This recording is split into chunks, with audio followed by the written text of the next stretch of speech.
Hello, I am Gail Christopher, Executive Director of the National Collaborative for Health Equity. And our organization has a vision and a mission to eliminate health inequities and to help create conditions that will allow all people to experience optimal health and well-being. But we know that the biggest barrier to achieving that mission is racism. And so as part of our work, we're helping this country to overcome racism and its harmful legacy. So today is the National Day of Racial Healing. It is the 6th annual National Day of Racial Healing. And why focus a day on racial healing? Because we need to lift up the voices for unity, for peace, for engaging communities in the process of learning how to see ourselves in the face of the perceived other. You see, America was built on a fallacy, on a hierarchy of human value, on a belief system that undergirds that hierarchy. And this country, for its early centuries of development, structured that belief system through the decimation of the lands and the taking of the lands of indigenous people, to the forced enslavement of African people, to immigration policies that were based on that racial hierarchy. So this notion of racism is built into the systems and structures of our society. And to a large measure, we're in denial about that as a root cause and a root threat to the very viability of our democracy.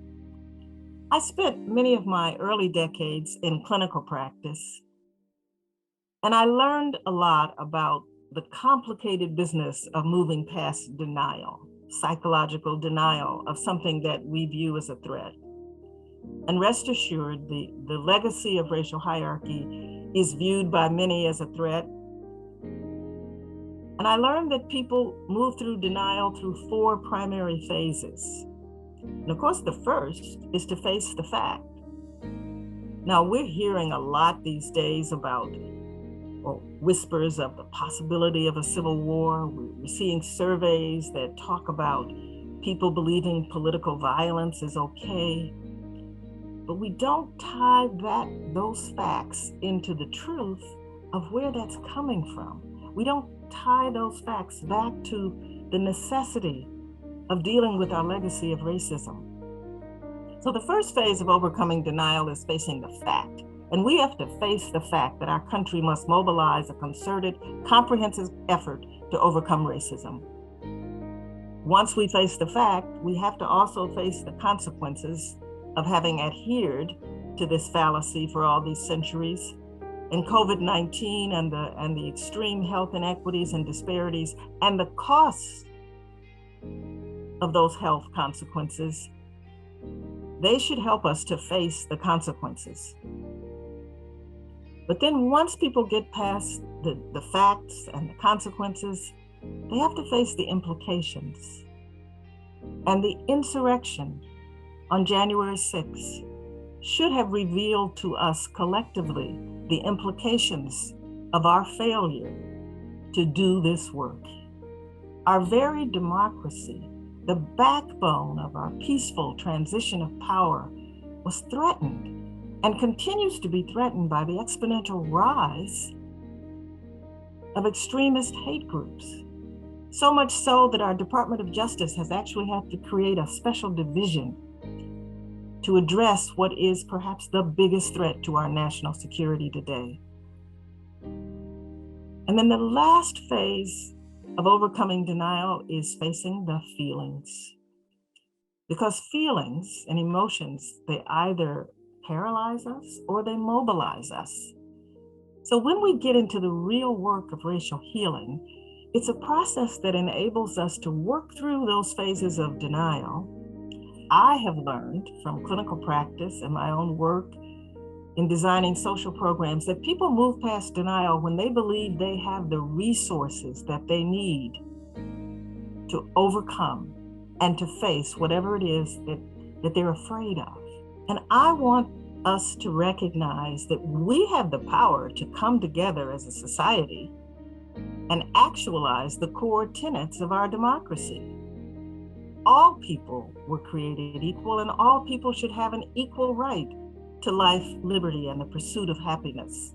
But that will only happen when all people, and certainly the majority of people, actually commit to that as our primary work. And that's what the National Day of Racial Healing is about. It's about paying attention to the unfinished business of creating an equitable society. It's about working to eliminate the permission to devalue some people and value others based on superficial characteristics. And it's about creating structures of opportunity and putting in place practices that understand the complexity of that work. We created the National Day of Racial Healing to fall every year, annually, after the day that we celebrate Martin Luther King Jr.'s holiday. Why is that?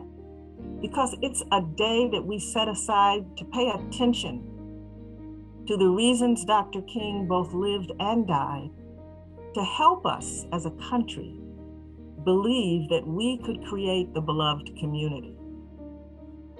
And the beloved community is built on valuing all people equally. I'm excited that the National Collaborative partners with many organizations who are also committed to this work. Well over 300 organizations are supporting the call for the creation of a National Commission on Truth, Racial Healing, and Transformation. And many other communities at a city and community and county level are implementing a Truth, Racial Healing, and Transformation effort. Truth, Racial Healing, and Transformation, or TRHT, is our version of a national truth and reconciliation process. Now, America, despite the need, has never really done that work. Over 40 other countries have had truth and reconciliation processes. So we were able to learn a lot from the successes and failures of those efforts in our design of TRHT. And we put racial healing right at the center of that framework. I define racial healing as our individual and collective efforts to eliminate the belief in a false ideology, a false hierarchy of human value.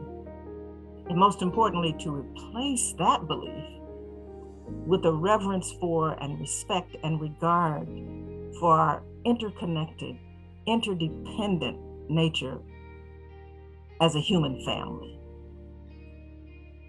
And that's work. That's learning how to see ourselves in the face of the other or the perceived other. That's learning how to be empathetic, how to be compassionate, and how to translate that empathy and compassion into standing up for justice in this country and for fair and equitable opportunities. The Truth, Racial Healing, and Transformation effort is built on 5 pillars. And the first is narrative change. We have to tell a new story about our country, a different story, a story that lifts up the past in its authentic voices, a story that engages all people. But we also have to realize that the stories that we're hearing through social media today are stories that promote division. And we have to take the necessary policy steps and put in practice those things that will manage that process. We have algorithms driving our social media now that are designed to divide us. And so it's critical that we not let that narrative be so destructive and present such a risk to our democracy. The next pillar has to do with this work today, the work that must go on every day of building the capacity to heal. We call it racial healing. We call it relationship building. It's building our capacity to come together as a society. And then the other three pillars deal with addressing and redressing the legacy, the structured legacy of racial hierarchy. The first is separation. Racism is maintained through separation, and it takes so many different forms, everything from school segregation to residential redlining, to the cradle to prison pipeline, to child welfare disparities. Separation is a primary tool used to maintain racial hierarchy. So we have to have explicit strategies to overcome the effects of that and to stop that, to reverse it. And then the fourth pillar is overcoming and transforming a legal system that was designed to maintain racial hierarchy, and not just the criminal justice system, but voting rights and immigration policies. All of these things reflect laws that embody the belief in a false hierarchy of human value. And then the fifth pillar of the framework is the economy. Understanding the costs of racism to the people who are subjected to it and to our society as a whole. So those are the 5 pillars of truth, racial healing, and transformation: narrative change, racial healing and relationship building, separation, the law, and the economy.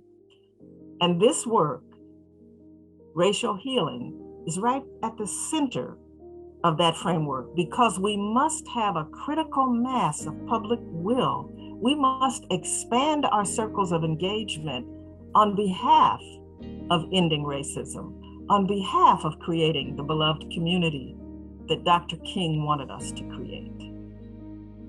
Now, I'm pleased to say that, this isn't just theory, it's actual practice.